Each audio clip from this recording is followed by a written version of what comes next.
How's everyone doing today? Hope y'all are doing alright.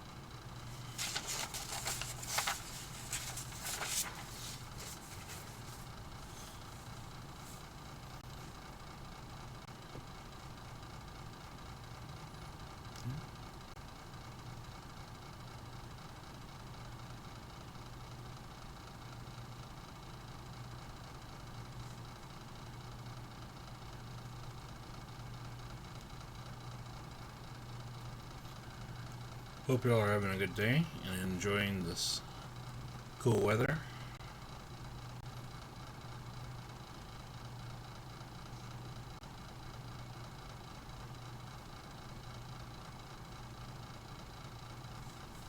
And the rain, also.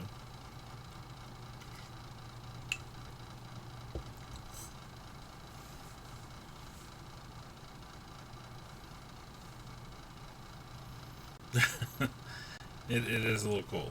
Yeah.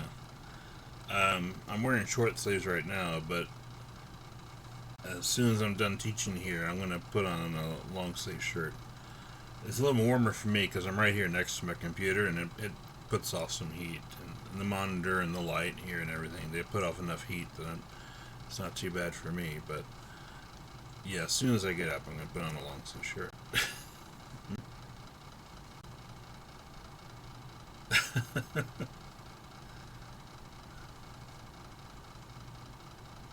Yeah. It's kind of weird, middle of September, that we're having this, but it's also appreciated, I think.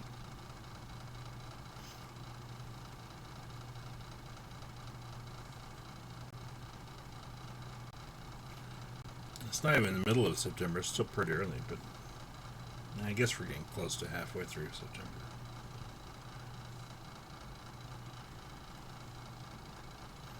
It's been a real hot summer, so it's kind of nice to get a break from that.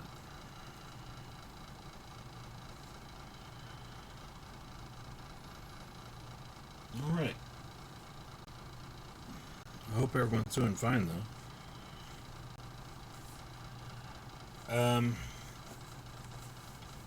I forget exactly where we stopped last time. I know we were talking about the group frequency distribution, and I gave you the data set, and we talked about finding the min and the max and using that to find the width. I'm going to backtrack a little bit and go over some of that again. No, not on Monday. Monday was a holiday, so hopefully everyone was able to sleep in a bit. Yeah.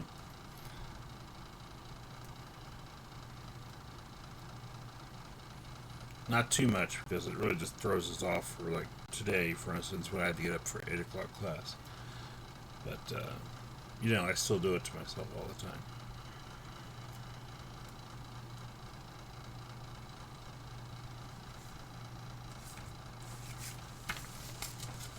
Alright.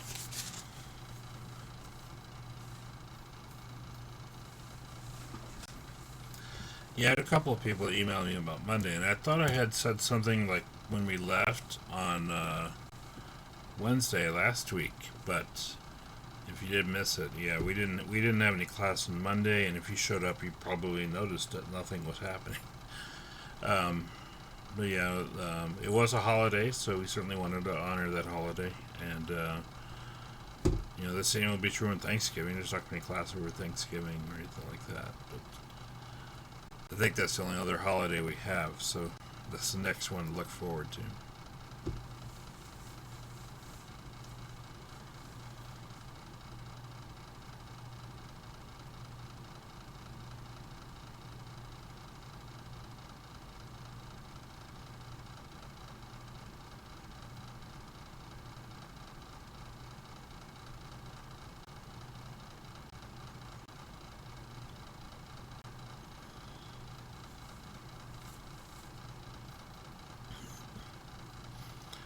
No, that'll be next time. Oh no, we did talk about that. Yeah, on last Wednesday, somewhat. Frequency and the relative frequency.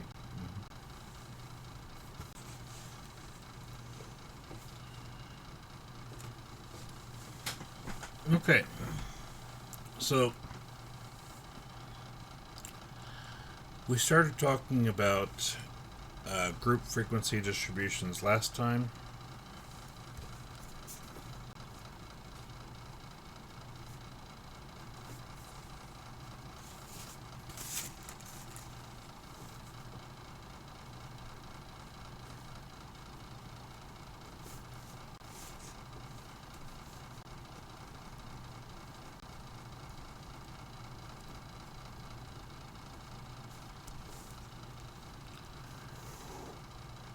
And we said this is useful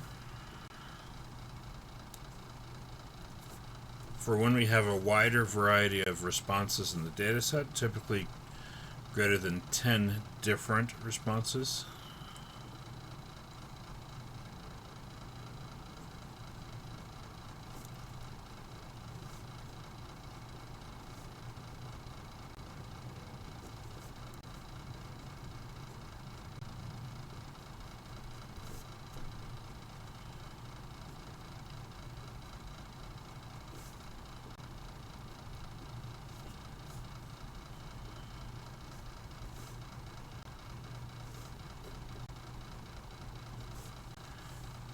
Okay. And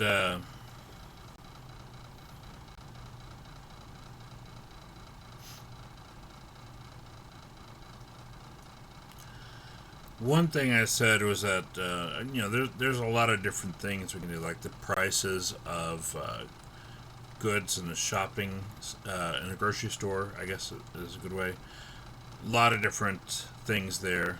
You can go from something being fairly cheap, like 25 cents, all the way up to, you know, if you get a nice bottle of wine, for instance, that's could run you like 20, 30, $40. So,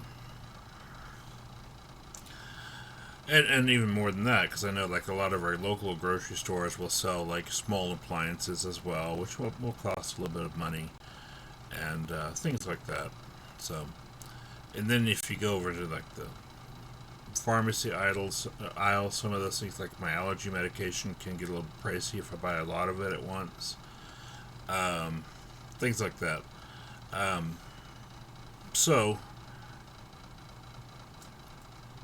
if we wanted to classify items according to their price, and we wanted to pick like 100 items at random from the local grocery store, classify them by price, then in that case, because all of the prices are likely to be different on those 100 items, or for a lot of those 100 items, that's a scenario where we will want to have different groups representing them. Rather than looking at just the individual values, we want groups of values. Okay. Another common example is when we're working with ages, like ages of people that watch a favorite TV show or a favorite stream of a show. We tend to break those up into age groups rather than looking at specific numbers. Like, this many, you wouldn't say this many 21-year-olds watch this many 22-year-olds, this many 23-year-olds, and so on. It's very inefficient, and it's a lot easier to tell a story if we break them up into groups. Now, if you look at the rating system for, or not the ratings, the ratings for television and streaming, a lot of it they look at under 18 or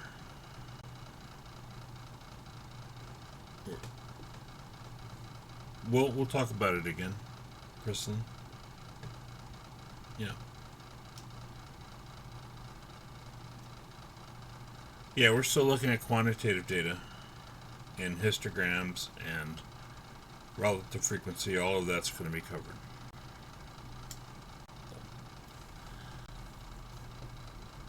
Just wanted to back up a little bit. since it's been a week, make sure we're okay.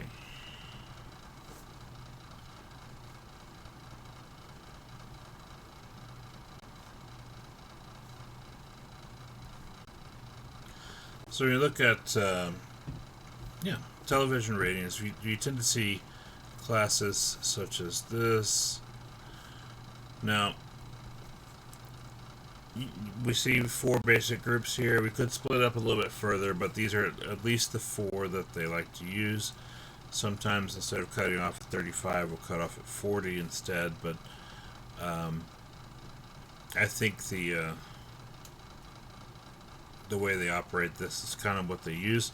But for our part, what I was getting at here is that this is not ideal for statistics because the groups are not do not have equal width. This is fine for what they're using it for, but typically in statistics we want our groups to have equal widths.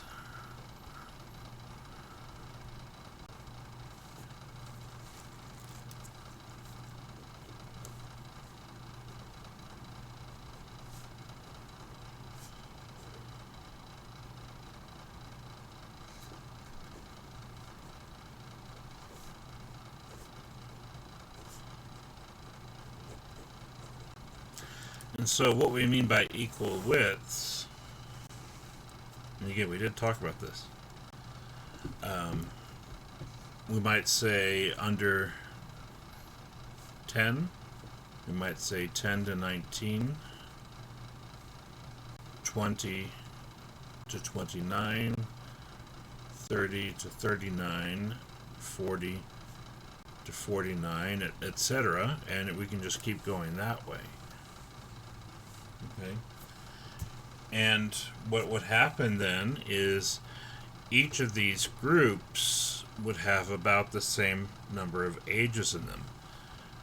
10 to 19, 20 to 29, we can see they all start on the 10s and end on the 9s. Even when we say under 10, technically that's 0 to 9.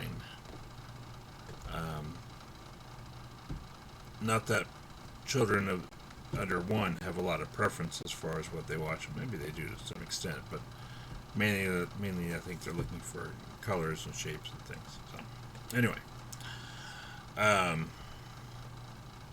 how much they get out of it is another question entirely. So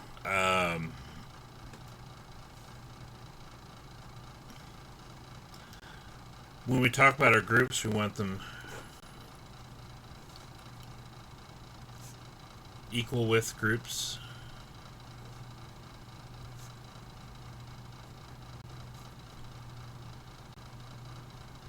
Okay. And the calculation for the width, which was one of the things that we ended with last time, is that we want the maximum value minus the minimum value divided by the number of classes.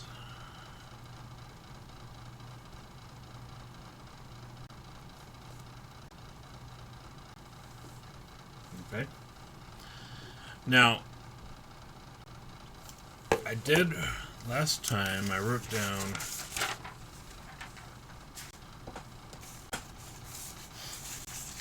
I gave us a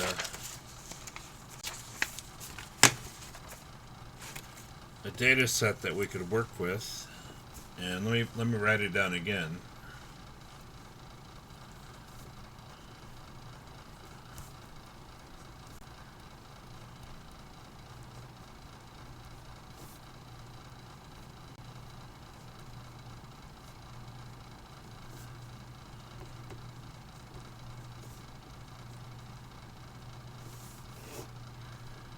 Let's see, we had 18, 21, 37, 18,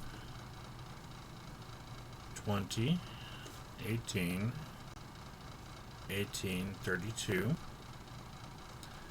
19, 25, 21, 45, 23, 20, 27, 19, 19, 29, 20, and 18.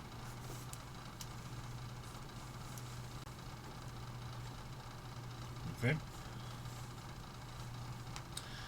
And we said, okay, we took the minimum value, which is 18. We also found the maximum value,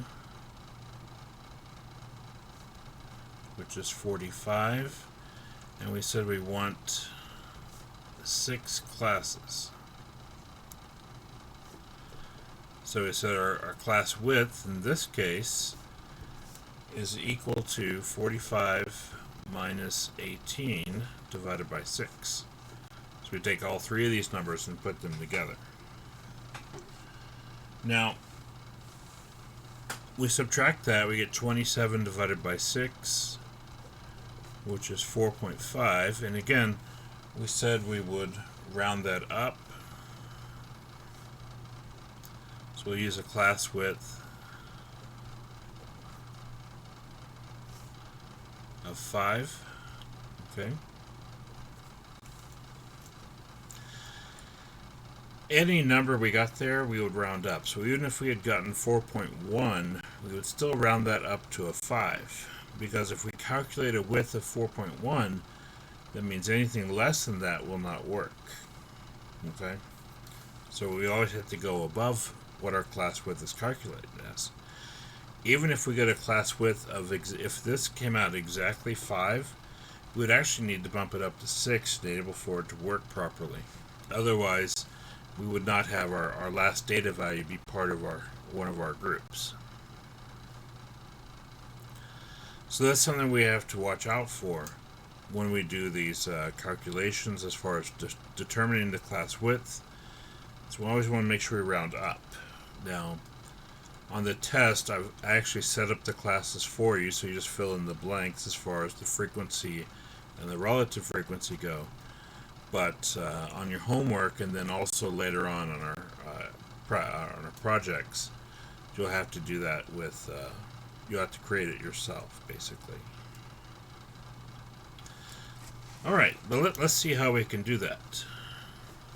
So we're going to create a number of classes.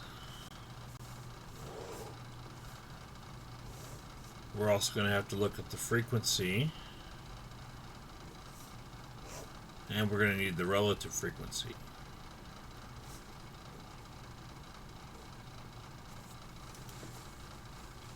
Okay. Now, and again, I think we went ahead and made this table. It was the last thing that we did last time. Our first class starts at 18, which is our lowest data value. So that's our minimum data value.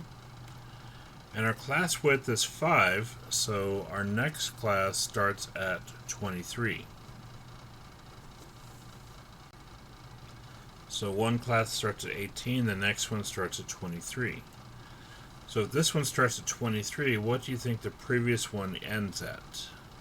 What number would go here for the first class?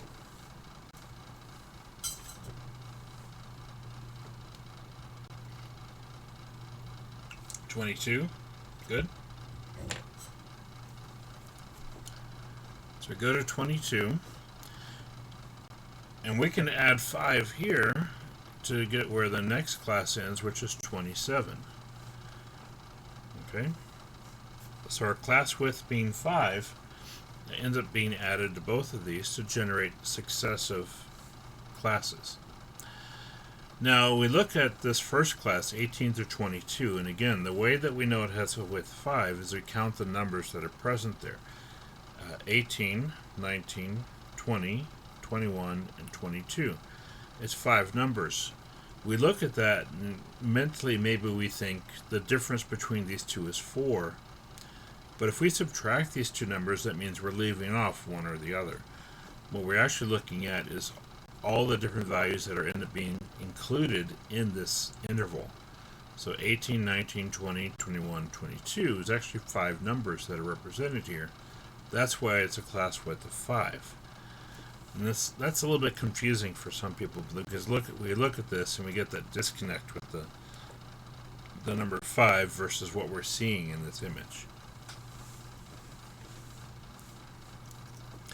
And so we keep adding 5 all the way down, so we'll get 28 to 32, 33 to 37, 38 to 42, and finally 43 to 47.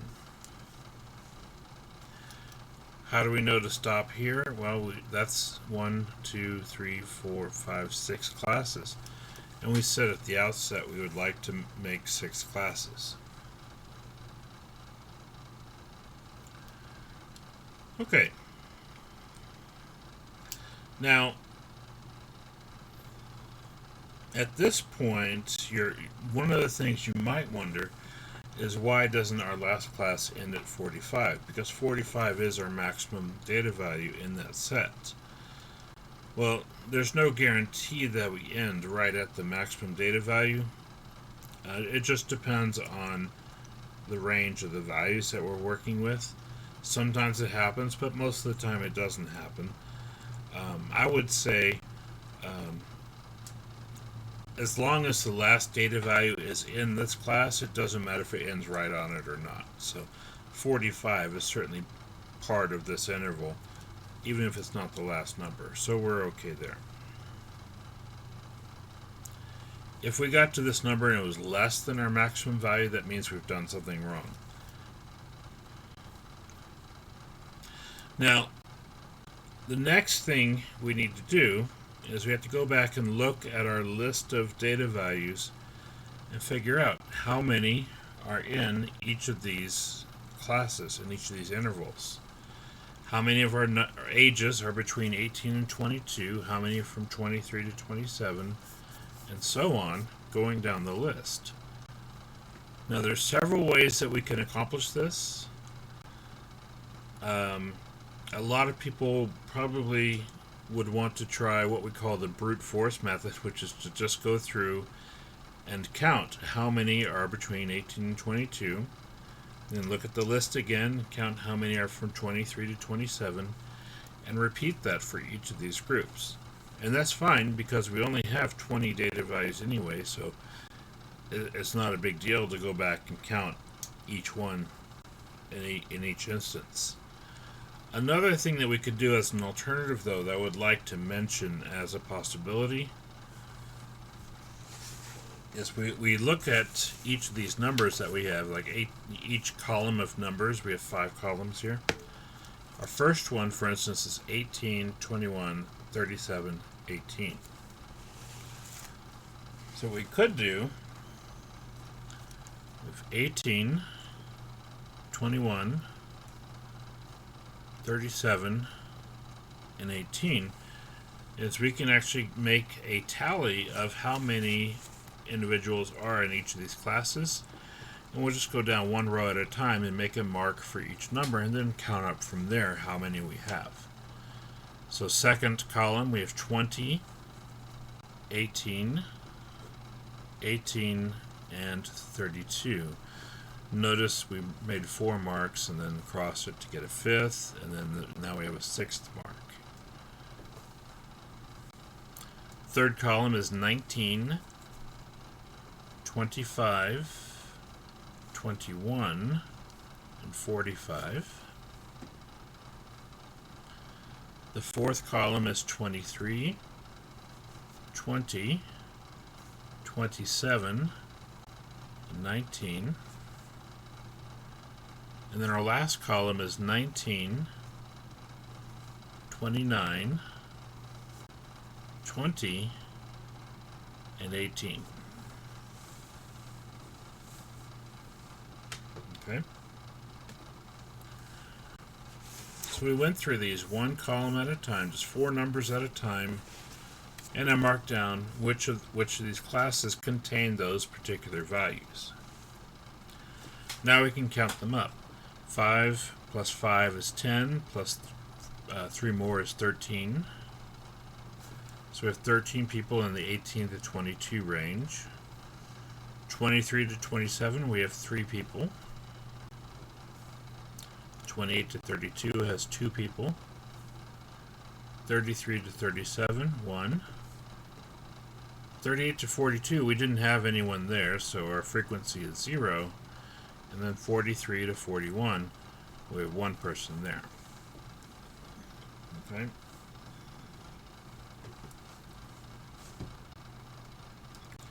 So for our relative frequency, we know we have a total of 20 individuals here. And we notice that, okay, 13 and 3 is 16, 17, 18, 19, 20. It does add up to 20. So it is nice to double check that. So then, how will we calculate the relative frequency of our first class?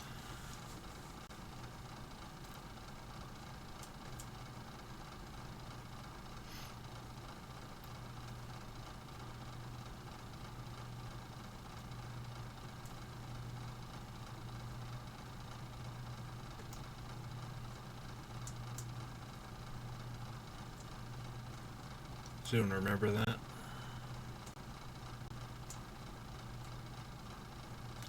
$13 divided by 20, right. So if we do 13 divided by 20, yeah, frequency divided by n, which n is 20 in this case, and frequency is whatever number is here, exactly. So 13 divided by 20, that gives us 0.65 for the relative frequency of the first class, which is the majority of the data. Then we continue for each of these values. Our second class, 23 to 27, we get 0.15. Then 0.10, 0.05, 0. It's not a lot to do there. And then 0.05 once again.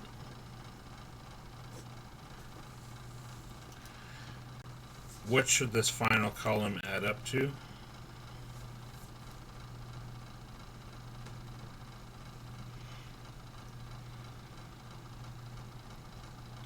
1, right. Which, if we take 65 cents and 15 cents, that's 80. Plus 10 is 90, 95, and 100. So 1 is our sum.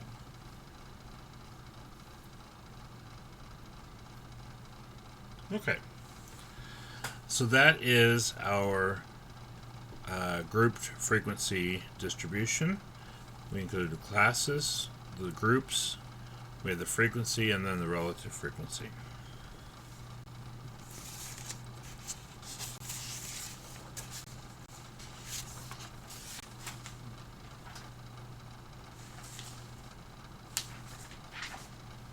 Okay.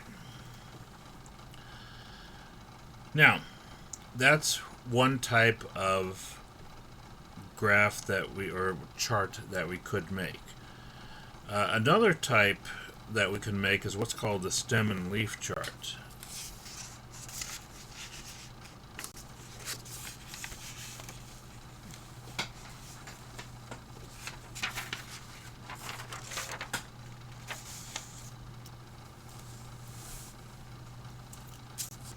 So I want to talk about that next.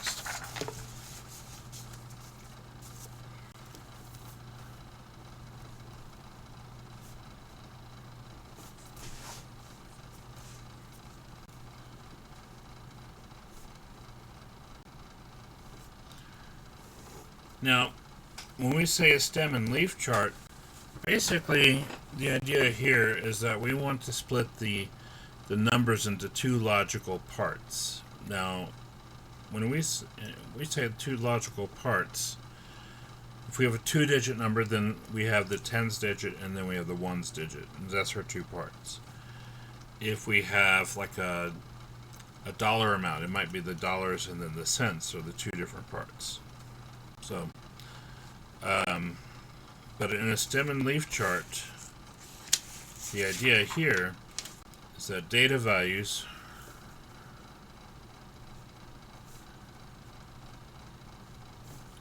are grouped and ordered according to some common term.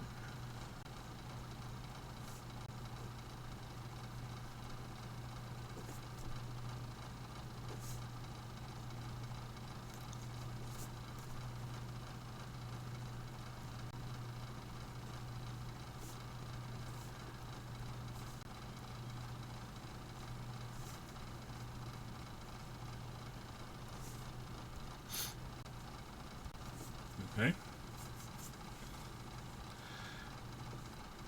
Now the stem that we refer to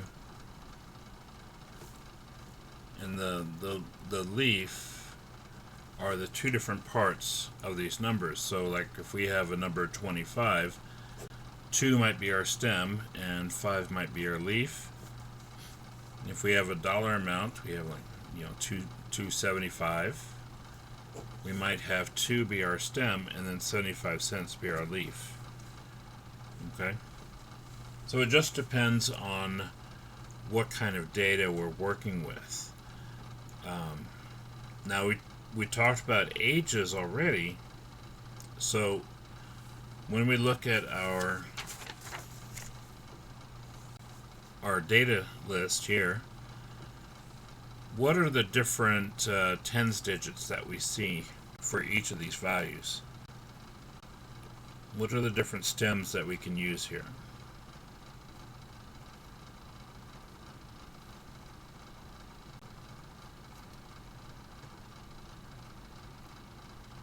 One, 2, 3, and 4. Yeah, 1, 2, 3, and 4, because we have ages that are in the teens, that are in the 20s, that are in the 30s, and that are in the 40s. Mm-hmm.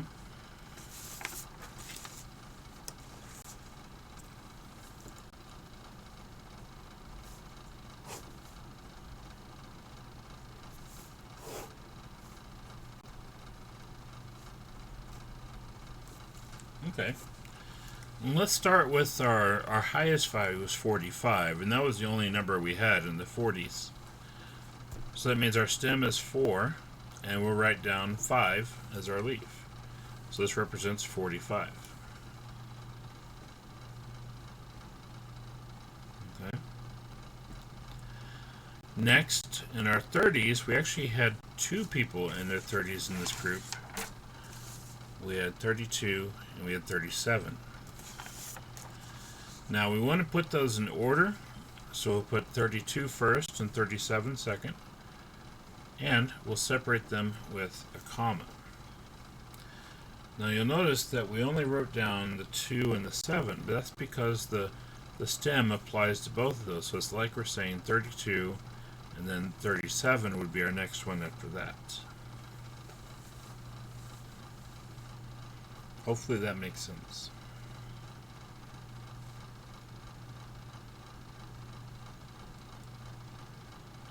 Okay. So starting with the 20s, let me move this up.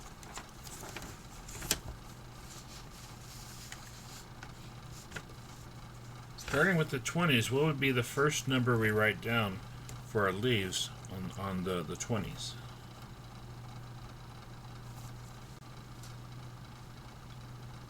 Zero. Yeah. And the other thing is, because we have 1, 2, 3 people that are exactly 20 years old, we'll also want to repeat the 0 3 times to account for those 3 different individuals that have that same result, that same age. Okay? So we have our 3 20-year-olds first, so we put 0, 0, 0. 21-year-olds next.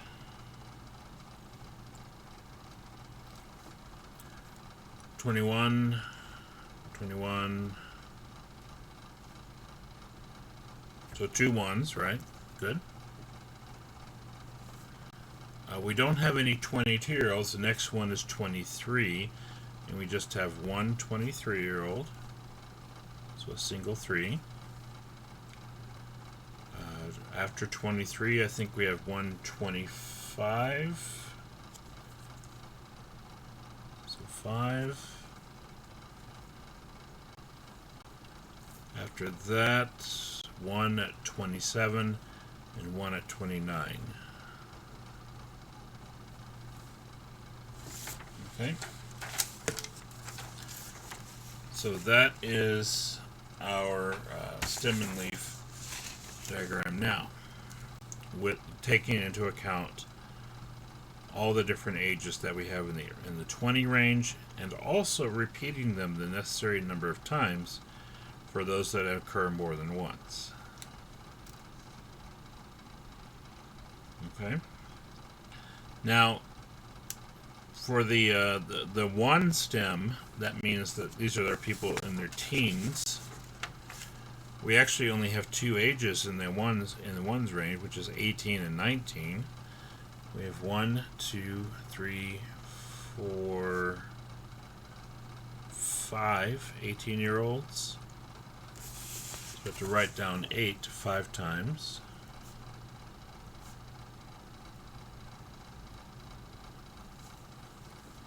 Right? And then 19-year-olds, we have 1,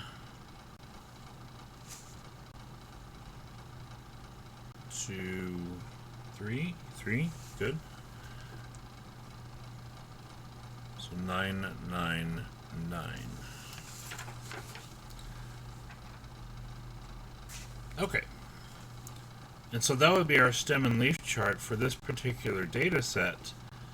It again, we want the numbers in order from low to high. So effectively, what we've done is we've arranged all of our data from lowest value to highest value. So it's easy to see the minimum value is 18 and the maximum value is 45 on this list.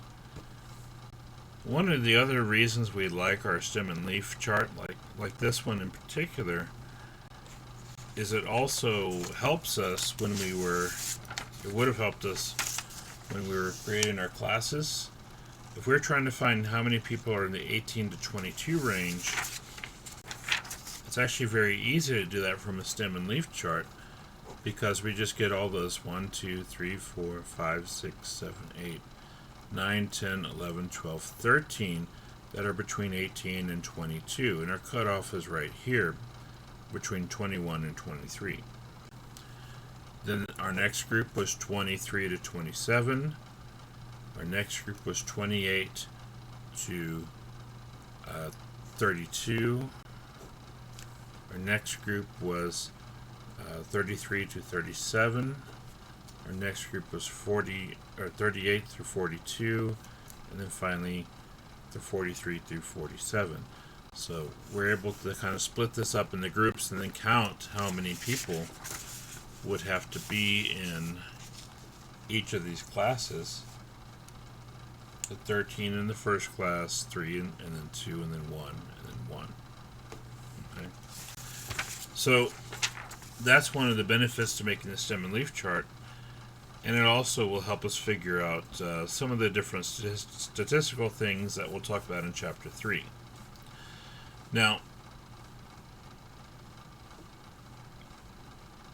on the exam, which we're still, a couple weeks away from the exam here, which I still haven't posted the schedule, so I apologize for that.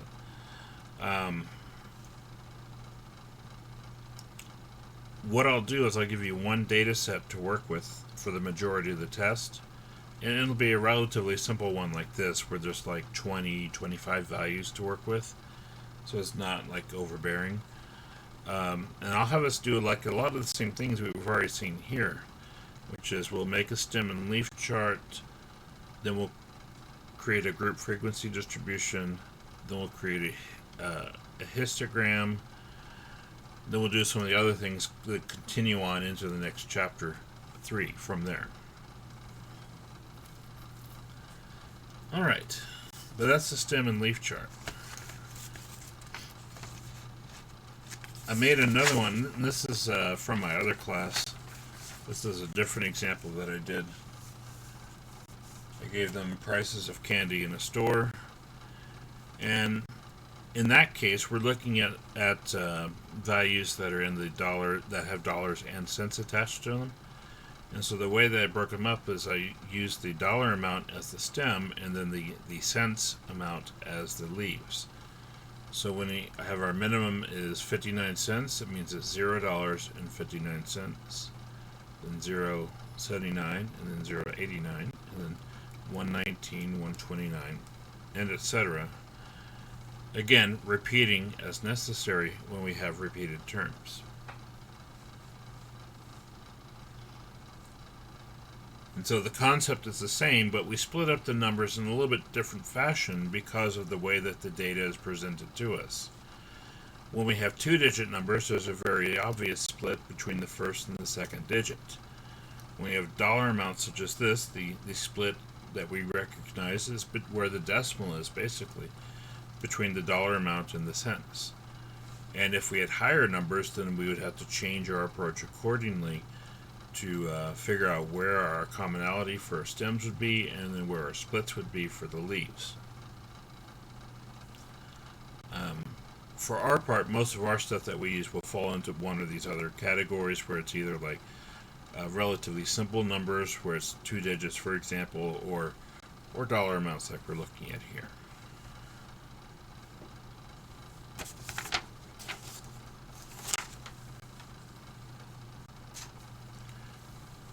Okay, so going back to our table, we have our classes, we have our frequency, and we have a relative frequency. Now, we talked about making a histogram last time for ungrouped data. Ungrouped data is where we just say, okay, all the zeros, all the ones, all the twos, all the threes, all the fours, all the fives, we just count those together. And we just have single values in each category, basically. A class or group frequency distribution has multiple values in each category now. Okay? So we still use a histogram. There is a fundamental change, though, and that is in how we labeled this histogram. So let me set that up for us.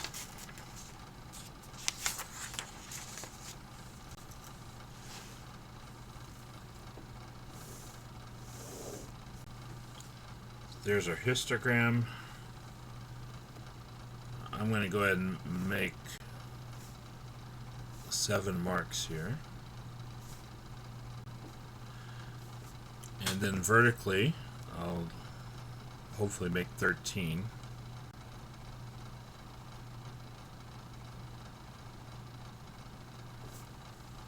That's plenty. I could have gone a little bit further apart, but you get the idea.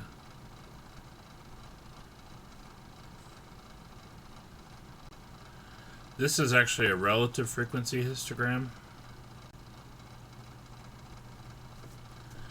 because we're going to use the relative frequency on this vertical axis.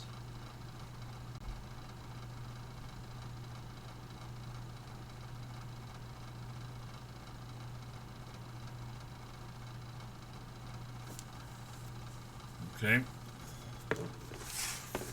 So I'm going to call this the relative frequency.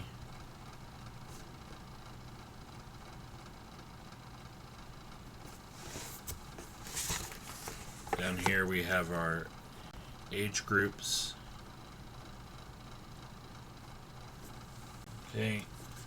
And to title the histogram, this will be the ages of evening statistics students.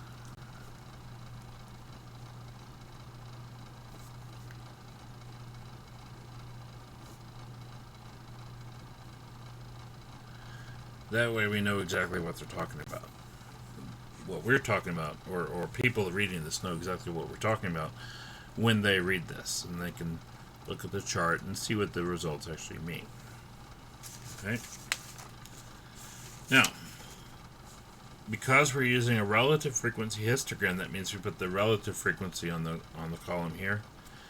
If instead we said we wanted a frequency histogram, we would actually use the frequencies instead of the relative frequencies. So if we use frequency, we would count from 1 to 13 rather than from 0.05 to 0.65.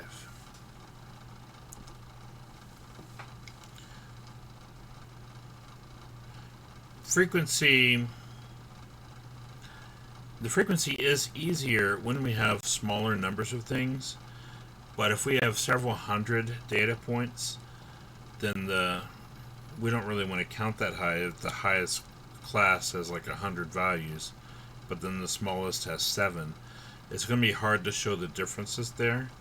So in that case, for larger numbers of data values, it's more meaningful to look at the relative, excuse me, the relative frequency, because it tells us what proportion that represents of the whole. So in this case, we could go either way, because we only have 20 data values to begin with. But in general, we will more frequently find ourselves making relative frequency histograms, just because they tend to be more useful at conveying information when we have a lot of data. It is an important distinction, yes.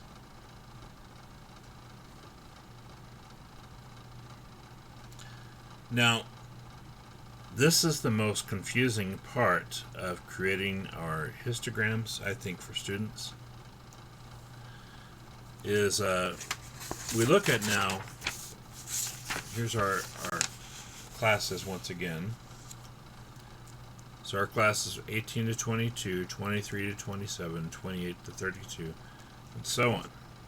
What I'm going to do is I'm going to write each of our lower limits, 18, 23, 28, 33, 38, and 43. I'm going to mark each of these numbers on our axis.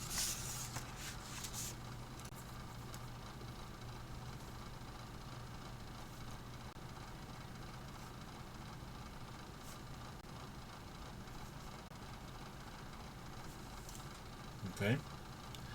So notice that we only put the lower limit for our axis values.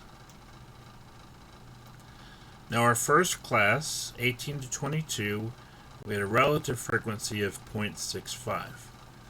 So we'll draw our bar going up to 0.65.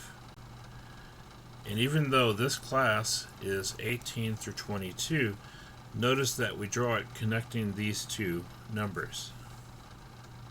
So from 18 until we get to 23, that's our first class, and so that's our first bar. Our next class is 23 to 27, which has a relative frequency of 0.15.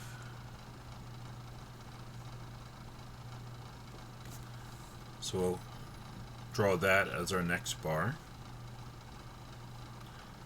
After that, 28 to 32 has a frequency of 0.10.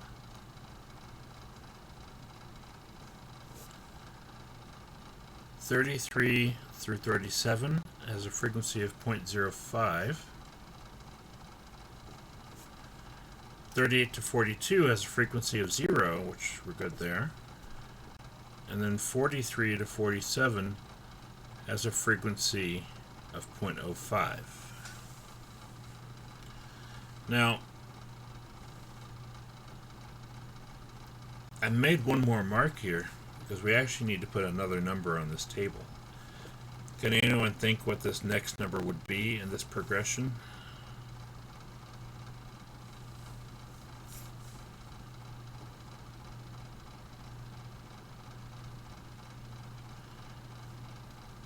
Now 47 is what we would love to put, but it's not the next number in the progression. We go 18, 23, 28, 33, 38, 43, 48 would be next. And it feels weird to do that because we know our highest group is from 43 to 47, but again, because each of our classes is starting and ending at the lower class limit, 48 would be the one that would immediately follow 43 through 47. So we go ahead and write down 48, even though it has nothing to do with our data set.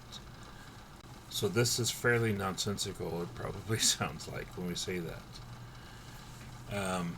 But we always like to use the lower class limits to mark off our numbers on these histograms that we're creating for grouped data. I've seen it done different ways in different textbooks, and part of it is how what is generally accepted by the by statisticians has changed a little bit over the years. Honestly, this is not as bad as the other way I've seen in some textbooks, which you may find surprising that it's worse in other textbooks, but it is. Anyway, so this probably seems a little strange, but as long as we know that we're trying to stay consistent, that's the main thing. And again, we're illustrating the class width between each of these numbers now. Okay, class width being 5. So by someone looking at this particular graph or this histogram, they know that we have 1, 2, 3, 4, 5, 6 classes, and we used a class width of 5 when we created this. So that's part of why we convey the information in this manner, is it does inform a viewer who knows, someone reading this chart who does have experience with the field, some of the more specific things that we had to worry about when we created this graph. Okay.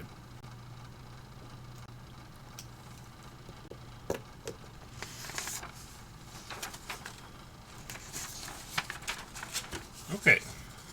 Any questions on the creation of the histogram? Notice that just with our ungrouped first histogram, the bars are adjacent to each other, except for in the instance where we have an empty space where we just don't have a bar there.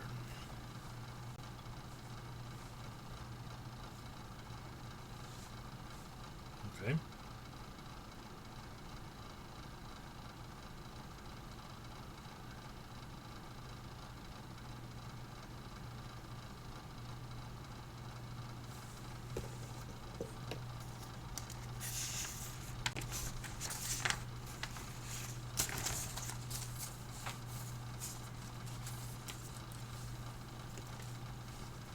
So that takes care of section 2, 2.2. Now sections 2.3 and 2.4, I just kind of wanted to go over briefly in the textbook. Oh, there was one other thing that we wanted to talk about in 2.2 before I move on, sorry. And that is the shape of distributions. And we can see the principal 4 shapes that we have listed here. This is on page 86, if you have your book handy. If not, then clearly we're already looking at it, so that's fine. There's other designations that we use besides these, but these are the 4 principal ones that we see. So first we have what's called a uniform distribution, where all of the bars have approximately the same height, the same frequency. They don't have to be exactly equal as long as they're close together. I've had algebra classes in the past where my students would score roughly the same number of A's as there are B's, as there are C's and D's and F's. And so we'd have a relatively uniform grade distribution. Next, we have what's called a bell-shaped distribution, and we can see it's also referred to as a symmetric distribution. And this one is high in the middle, and it kind of tapers off to both sides, kind of like the shape of a bell. And that's the concept there. This is something we're going to work with a lot more later on. I think in chapter 7 we work a lot more with what we call bell-shaped or normal distributions. So for now, we'll just leave it at that. Then these other 2 graphs are kind of modifications of the bell-shaped distribution. We have what's called a skewed right graph and a skewed left graph. Now, what's a little bit strange looking at these 2 graphs is that they seem, when you see right skewed or skewed right, what is it actually referring to when we say that? Well, it looks like we have almost a bell-shaped distribution over here.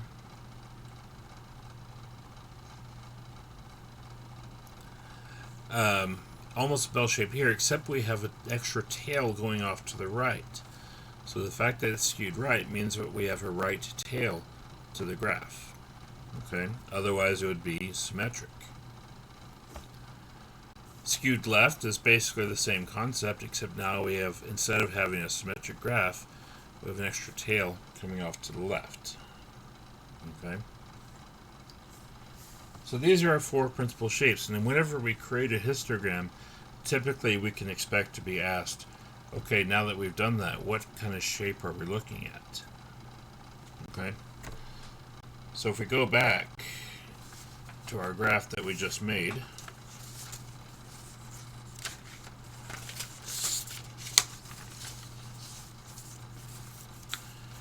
can you identify what kind of shape we're working with there?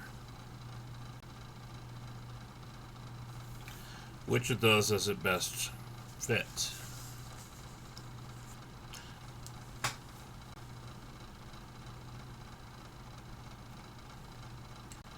Skewed left. Close.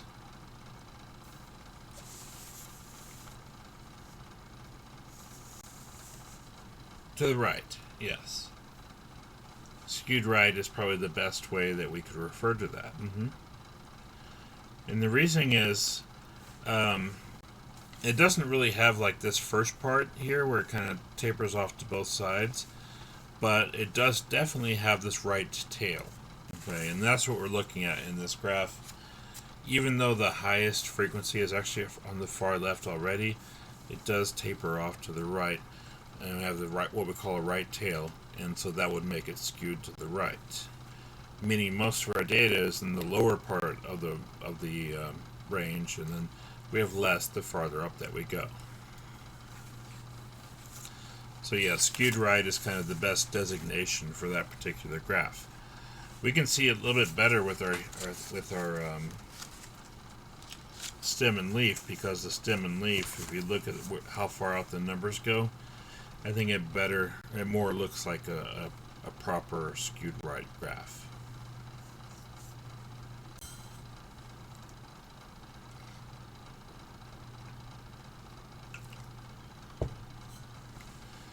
Okay, so we just want to make sure we comment on the shape of graphs as we go through and answer these questions on the homework, and they'll be included in the questions. There's other shapes that we could use. We have what's called a U-shaped graph, where it's kind of high on the outside and then lower in the middle, which kind of like a U is drawn. There's also a J shape and reverse J shape, but we're not really going to worry about those. We'll just focus on these four. And honestly, once we get to a lot of standardized data, all of that's going to be bell-shaped anyway. So we'll get to that eventually.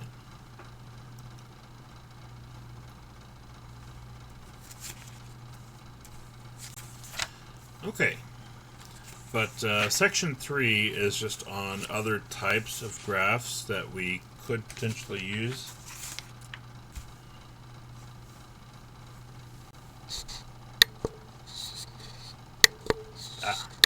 That's what just not up far enough. This is referred to as a frequency polygon, not a histogram. It's a frequency polygon because basically we plotted on the horizontal axis we just have the 5-year rate of return percent, and then vertically we have either our frequency or our relative frequency. The concept here is similar to a histogram, except instead of drawing vertical bars, we actually put a dot where the value would be, and then we just connect those dots afterwards. We're not going to do anything with these graphs in section 2.3, but I wanted to mention them at least. One that I think is a little bit more useful is what we call a time series graph. In this particular graph, for instance, we have a period of years on the bottom axis, and then we have this is actually an index that they created to represent partisan conflict in the United States federal government. And so they have the index number listed on the vertical axis. And by having this done by year, we can see how it changes from one year to the next, and we can consider what would cause those changes in particular. So in this graph, it only goes to 2014. Otherwise, we'd probably see a lot more interesting spikes in the graph more recently. But when they talk about the partisan conflict index, this is the degree of political disagreement among U.S. politicians in the federal government, found by measuring the frequency of newspaper articles reporting disagreement in a given month. And higher values suggest greater conflict among political parties. Okay. And so we see a big spike here in the year 2013, and it turns out that was the year that the Affordable Care Act was passed. And so there was certainly a lot of partisan conflict then. And if we got to the year 2020, we'd be up here somewhere probably. But anyway.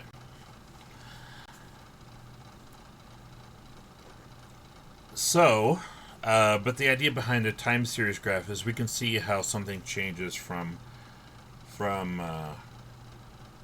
one, what happens one year to the next. Yeah, stocks are also a good example of a time series graph because it sees how one stock or an index of stocks changes from one day to the next, or 1 month to the next, or 1 year to the next, depending on how far we break it down. Mm-hmm.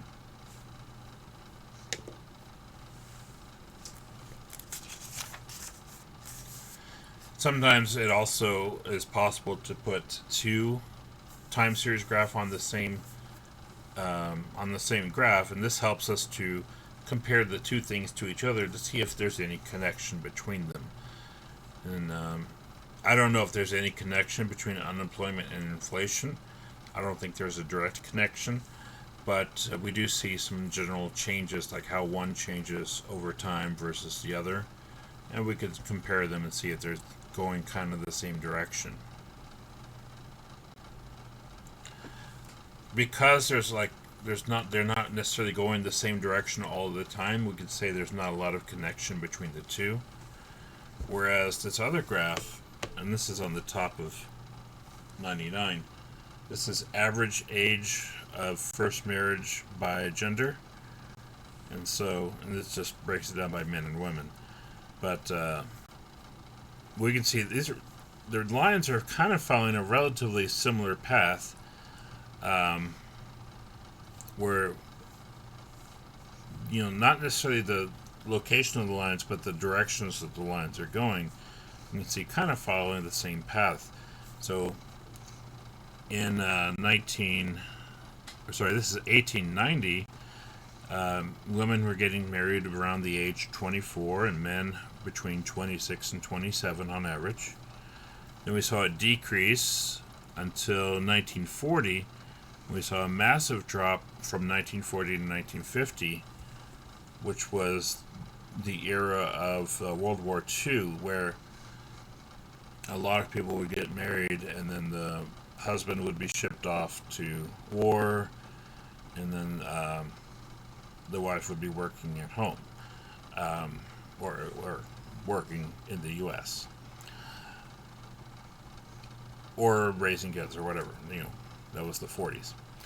So we saw a big drop there in the average age of marriage because of the World War II occurring. Even though we didn't really see this, we saw a little bit of drop in the early 1910 era, because that's when World War I was, or closer to 1920 actually, but in that range. But then after that, we see the lines start going up again, leveled off briefly, and then went up again some more. So nowadays people are getting married a little bit later in life. They're not rushing to get married. They don't, things like that. We generally don't have a lot of the same concerns that we used to have, thanks to advances in technology. So anyway, it's interesting watching what kind of correlation we can find there. So that's one purpose for making that type of graph. The other section, 2.4,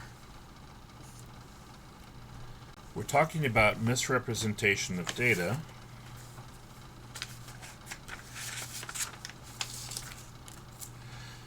And so this particular graph shows the amount of burglaries in the city of Minneapolis. And this is information that's put out by a home security company located in Minneapolis, Minnesota. This is part of their summer ad campaign that says, when you leave for vacation, burglars leave for work. And the intent of this graph is to scare people into getting a home security system when maybe they wouldn't have otherwise. So they're saying in July and August, the rate of burglaries was 20%, and in other months, the rate of burglaries was only 8%. Now we look at this at face value and see, hey, that's a massive boost in July and August that is just not present in other months. It's like 250% as much in those 2 months as the other months. But we try to unravel the real story here because this is actually misleading.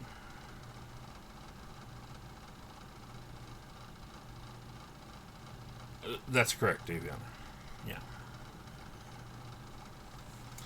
This is actually misleading because when we look at these two numbers, they don't add up to 100%. This is 20%, and this is 8%. That's only 28%. But that's not what this company has done. What they've done is they've actually combined July and August together, which combined make 20%.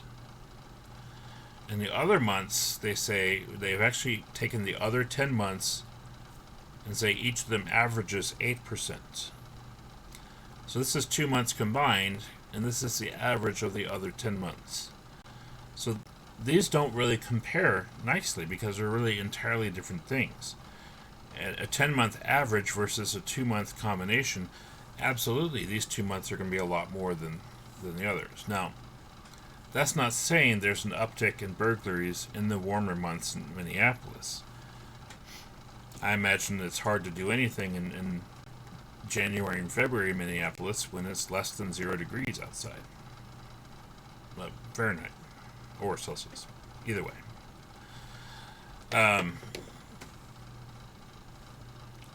So definitely there's a little bit of an increase, a little bit of a bump in the burglaries that are occurring, but it's actually not as drastic as the company is trying to present here. So on the next page, they show us the real data. And we say, yes, July does have the highest rate of burglaries. It's 11%. But August is actually lower than September or October. Okay. July is 11, October is 9, so combined they do account for 20% of the burglaries, but so does September and October. That's another 20% right there, 10 and 10. Okay. So it's a little bit misleading the way that they presented their data. Because they combined some things and they averaged others. So it's really two completely different things. And then, of course, we see down in February is 6%. That's when the temperature is really freezing, below freezing. So, anyway, continuing. The second example here is manipulation by changing the vertical scale. Okay, and this compares the highest marginal income tax from 2012 to 2013. Now, certainly there's an increase here, but really what's being questioned here is how much of an increase does this really represent? 2012, if we go across, if we actually look at the data given to us, the rate was 35%, and in 2013, the rate was a little below 40%. So, but the issue is these bars start at 33%. So they're misrepresenting the vertical scale by cutting off the bottom part of the graph. Realistically, we should start at 0. And so if we look at the graph below this, we see if they actually start at 0, the bars are a lot closer together in size, and so the difference is not as drastic as they might want us to believe. So part of being a statistician is being responsible in how we create our tables and then our graphs that we derive from that, making sure that we're staying faithful to the concepts of stats, where we're not trying to mislead at all, but we want to just represent what's happening. Okay. Now, there is a scenario where it's useful to kind of cut off that lower scale, but there's a responsible way in which we can do that. In this graph, we're talking about what are we talking about? We're talking about the poverty levels in the United States, and we see this jagged little line here. Let me zoom in on that. You can see that a little bit better without the glare. Sorry, there we go. We put this, it's kind of a zigzag mark, almost like a lightning bolt symbol. But when we skip all the numbers from 0 to 30,000, that's because all of these numbers have at least 30,000, and they go a little bit beyond that based on the height of the bar. But by putting this little zigzag mark there, we're basically telling people, hey, we're not showing the full graph from 0 to 30,000 because all of these bars go at least to 30,000. We want to show how much different they are at these higher levels. Okay. And this is showing the number in poverty. The other thing about this, though, we want to be careful of is we're actually using the numbers measured in thousands on this vertical axis. What that means is when we see 30,000, that means 30,000 thousands.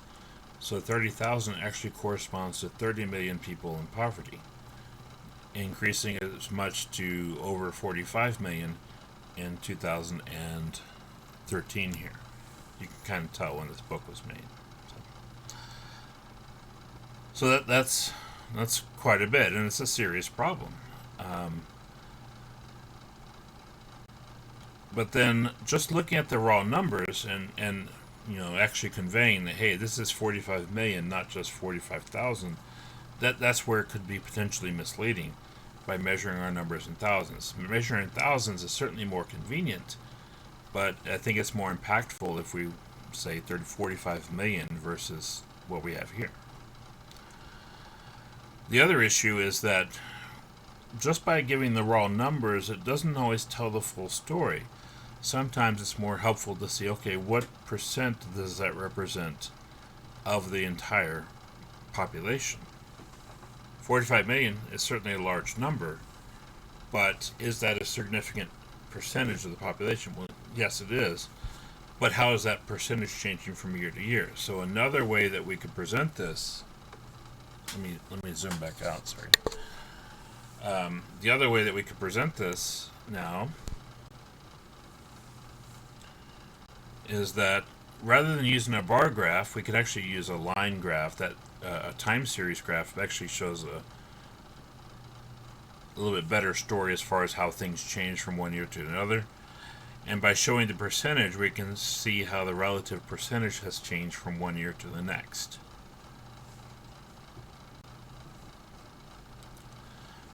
Because it's nice to have the raw numbers, but then the percentage, the relative frequency,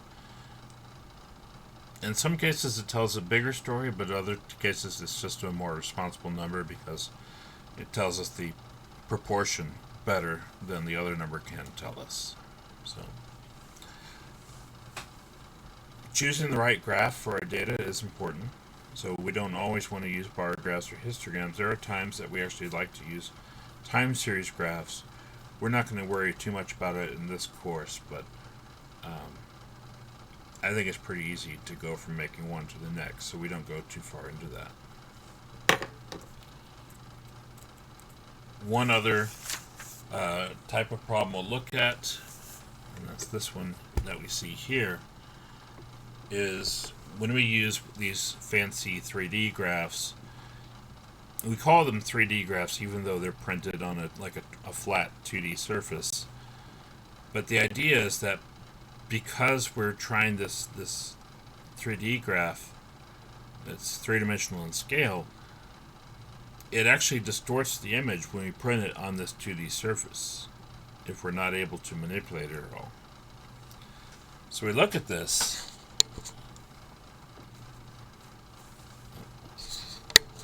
There we go. We look at this, and this is educational attainment in the year 2013. And it looks like the biggest pieces are the ones that do not have a high school, that are not high school graduates, or they have a graduate or professional degree. And it looks like high school diplomas have a fair portion and bachelor's degrees have a fair portion. And then the smallest number of people have some college but no degree or associate's degree. Just looking at this picture, that's what we're trying to glean. We go down to the bottom of the page. Let me turn off that light. That's causing a lot of glare. There we go. This is the same image but rotated. They've taken that image above and then kind of spun it around to where different pieces in front. Now, this one has associate's degree looking like the largest piece of this pie. When we saw the last graph, though, associate's degree absolutely looked like the smallest piece of this graph. So is it the smallest piece? Or is it the largest piece? Well, we won't know from this 3D pie chart because they've left off the percentages and they've illustrated the pie pieces in 3 dimensions, which makes it difficult to tell differences when it's from one angle or another. It's actually much more responsible if we look at this 2D graph, where it's just a normal pie chart, and it lists the percentage for each. So we can see the largest portion of the population has a high school diploma, that's 30%. The next largest is ones with a bachelor's degree, that's 20%.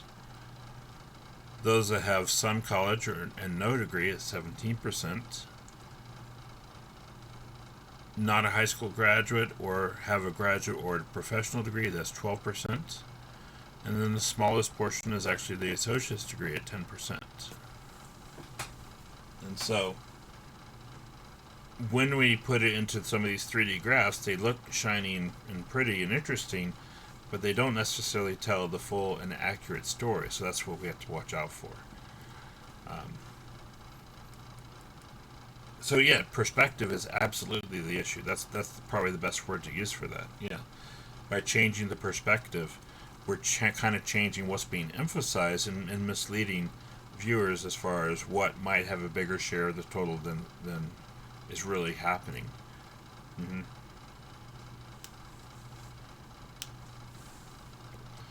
All right. Now, for homework, I'll back out on that one. Sorry. For homework on page 92, I want you to go and look at 21 and 35. And for these problems, well, 21, just follow the instructions on 21. But 35, it just gives us a list of data primarily. So for that one specifically, I want you to create a stem and leaf chart, then create a group frequency distribution with 5 classes, create a histogram for the relative frequencies, and then finally comment on the shape of the distribution. Is it bell shaped? Is it skewed left? Is it skewed right? Whichever way it is.